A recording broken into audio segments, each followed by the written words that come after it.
जय श्री कृष्ण।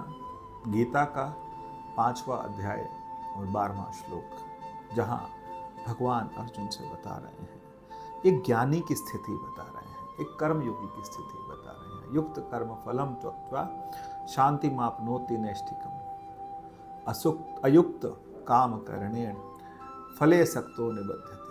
भगवान कह रहे हैं, कर्मयोगी अपने समस्त कर्म फलों को भगवान को अर्पित करके चिरकालिक शांति प्राप्त कर लेते हैं। उन्होंने अपने सारे कर्म भगवान को अर्पित कर दिए हैं, जबकि वे जो कामना युक्त होकर के निजी स्वार्थों को प्रेरित करके काम करने वाले लोग हैं, वो बंधन में पड़ जाते हैं, क्योंकि कर्म फल में वो आसक्त हो जाते हैं। जो व्यक्ति परमात्मा को अर्पित करता है प्रत्येक कर्म, जैसे आपने मान लीजिए आप रास्ते में कोई भिखारी मिला और उसको बहुत सच में ज़रूरत है, और आपने उसको 200 रुपये दिए और उसके साथ में खाना भी खिलाया, आपने सब कुछ किया, तो आपको लगेगा थोड़ी देर के लिए कि आपने उसको कुछ दान दिया, लेकिन आप दान देने के समर्थ कैसे बने? आपको वो दान का पैसा कहाँ से आया?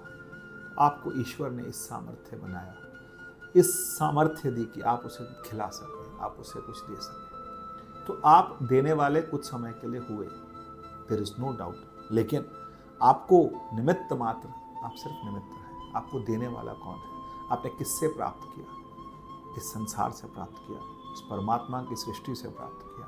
परमात्मा ने आपको इस लायक बनाया। जब आप किसी के पिता हैं, आने वाले समय में आप किसी के पिता हैं, लेकिन आने वाले समय में वो जो जिसके आप पिता हैं, वो किसी का पिता होगा, और आप स्वयं भी किसी के बालक होंगे, किसी के बच्चे होंगे, आपको भी कहीं से कुछ मिला होगा। तो कुछ चीज़ें परंपरा से प्राप्त हैं।